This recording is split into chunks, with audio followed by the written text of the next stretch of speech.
All right, hello. This is Justin Schleider here, going solo for the BlabberMouths tonight. So let's get started.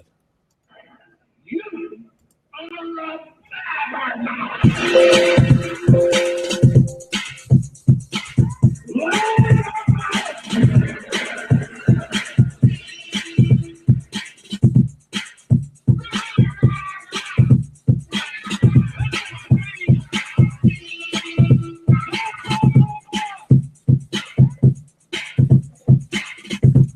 Ladies and gentlemen,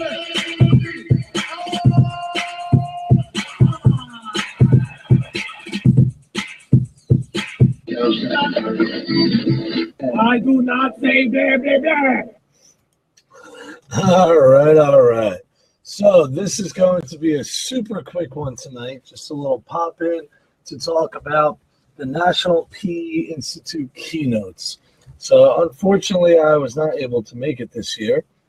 I get paid an hourly wage, and I did not have any money to get my rear end down there. So it's kind of a killer, especially seeing all the phys ed people that I know and love that are down there. But the beauty of technology and what Artie has done is that the keynotes are put out there live, so I'm able to watch. So I was able to watch all 4 keynotes live, which is really cool. And also you can go back and you can watch them. You can watch them afterwards. They are archived, which is really good. So without further ado, let's start out with Sarah G.H. And her keynote was talking about getting out of your uncomfortable zone, which I really liked. And she was talking about how she was worried about assessment, and if somebody was coming in and challenged her on her grading, would she be able to show this is why they earned this grade? And then how, through standards-based grading, she was able to get out of her uncomfortable zone and become comfortable with that conversation. So that's a very short, succinct summary. It was much more than that. But I thought she raised a lot of good points with that. I believe assessment is definitely one of the areas we struggle in a lot as physical education teachers. And the fact of the matter is now, technology has come so far that there's no reason not to have assessments. Even if you're going to use subjective assessments, as in you're the one seeing it, you're still looking at the evidence of what they're doing, and then you just keep track of it using Google Forms. I created the never-ending Google form that is perfect for formatives right here. I don't understand why we wouldn't have a lot of evidence these days. So if nothing else, technology has furthered our ability to do assessments. So the next keynote we had, who I was completely unfamiliar with this gentleman, and his name was Dr. Greg Dale, and he is out of Duke University and a sports psychologist, I believe. And his keynote, now first, I had no idea who the guy was, never heard of him. I'm not huge in the sports psychology world, so I wouldn't know much about them. He's not huge on Twitter that I saw. His keynote was fantastic.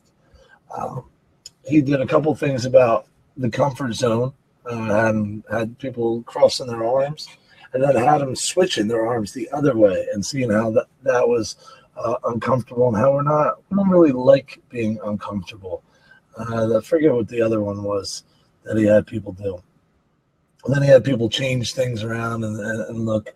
The beginning was interactive. People were standing, which I got to give credit for. I know it's hard to be a keynote. I can imagine you're dealing with an auditorium full of people.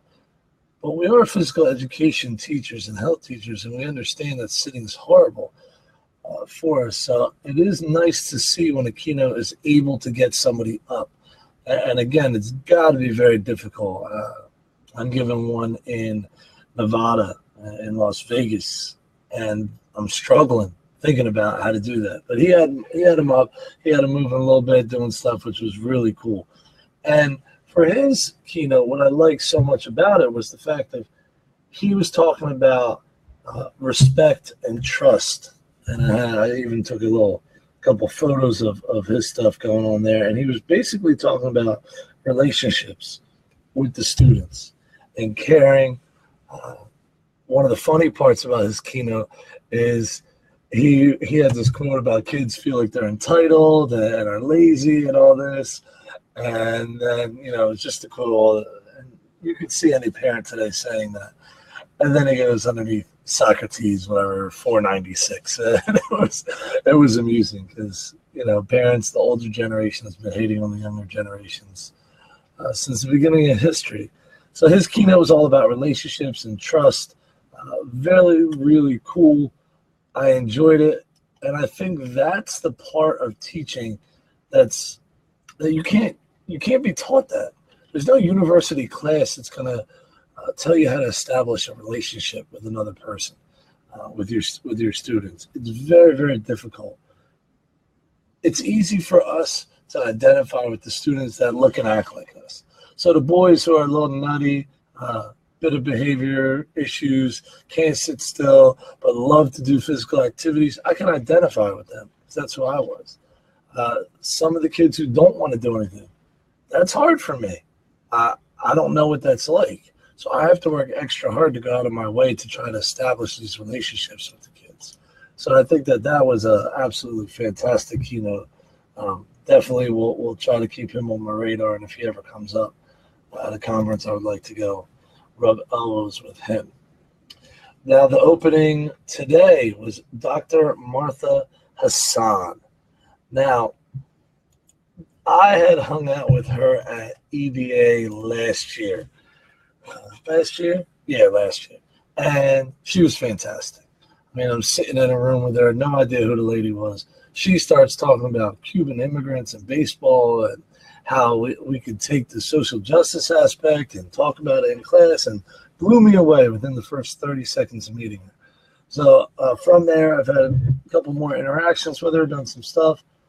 I expected her keynote to rock, and it did.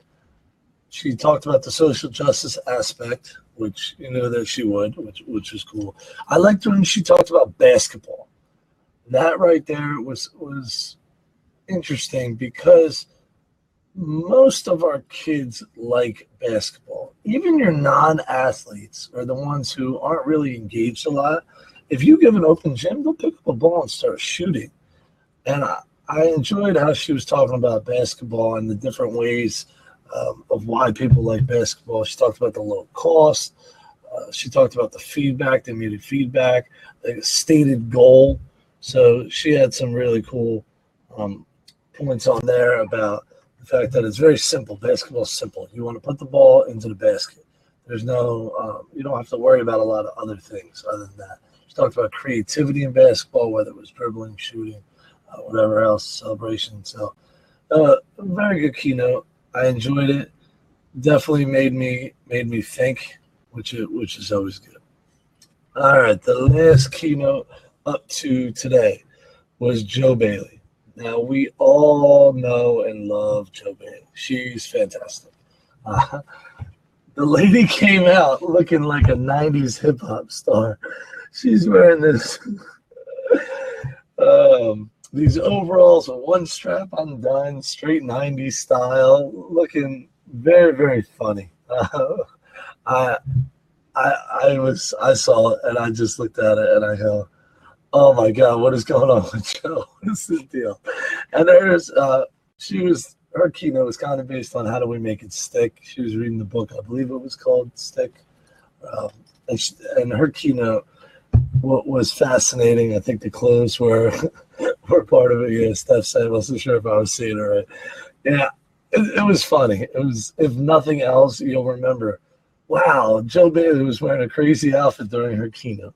And she talked about seven parts of teaching that we can use, that businesses use to get their customers engaged in their product.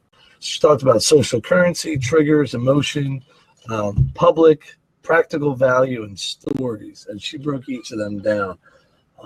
And she did it in a way that Joe Bailey does it. There was a bunch of stories, humor in there. She was very comfortable on the stage. Had some jokes in there. Was really cool. I enjoyed the best part for me was about the social currency, about people working together. She talked about these guys from Boston who wake up in the morning when it's cold and go running up and down the stairs. She talked about Crystal Gormitz trying to get her kids outside for using snowshoes, so she would put penguins out there. Triggers of rooms you would go in. She does different exercises in different rooms. I like when she talked about the stories too, and about how if you're excited about something, you're going to tell other people, which is so true. If I find a product or something that I like that I think is either going to save people's time or does the job very effectively, I'm going to talk about it to people and share that. Just like if I find things are garbage, I'm going to do the same thing there. So Joe's biggest thing I saw on there was emotion. When she talks about how we want physical activity to have an emotion, to make the connection there, and for students to understand that part. She was talking about the what. They know the why, they know the how, but about the what. And I thought that was interesting. So Joe's keynote was great. Once again, Artie did a fantastic job picking his keynotes. Tomorrow they have Naomi, who will end the PE Institute with her keynote, and I fully expect Naomi to kill it. She seems like a natural. I've hung out with her, talked to her online, done a couple of video hangouts. She works for Spark now, so she's a wealth of knowledge, and I would imagine that she would absolutely kill it. So again, overall keynotes, very, very good. Learned a lot. They were engaging. The only thing is not a lot of movement. And I noticed that last year too. So for me, sitting down for 45 minutes is kind of hard. And then Artie does this stuff beforehand, and there's things before the keynote. So you end up sitting for between an hour and an hour and a half. And that's the same problem we have in a lot of sessions as well. So if we are really invested in the fact that we need to move, we need to stand, we need to be interactive, then even when we're doing a keynote, I would say try to do that a little more, if at all possible. And again, I haven't been in the position yet, so I'm not going to take too hard of a stance on here. Once I do, then I'll be able to say, hey, I did something that worked really, really well, or I did, I tried and it flopped with a room full of 2, 3, 4, 500 people, whatever it'll be.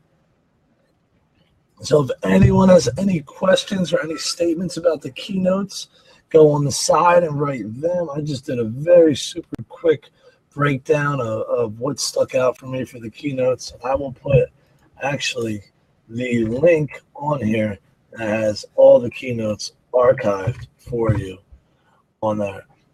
Nobody wanted to jump on air tonight, so it was just me doing a quick monologue and breakdown of our keynotes from the PE Institute in North Carolina.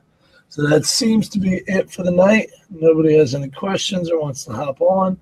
So I appreciate y'all. The same thing I say every day.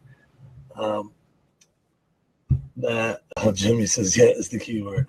So again, I appreciate anybody who even just jumped on for a minute. The fact that you spent any time listening to us and dedicating yourself outside of what you're demanded is really cool. So thank you very much for listening or watching. And if you're listening to the podcast later on the Voxcast that is hosted on the Physpedagogy site, give us some feedback, and the link I will put on the YouTube channel with the keynotes on there. And we'd also like to thank our friends at Spark for sponsoring the Voxcast, and BlabberMouths is a subset of that. So they are housed on the Physpedagogy website as well. You can find us there.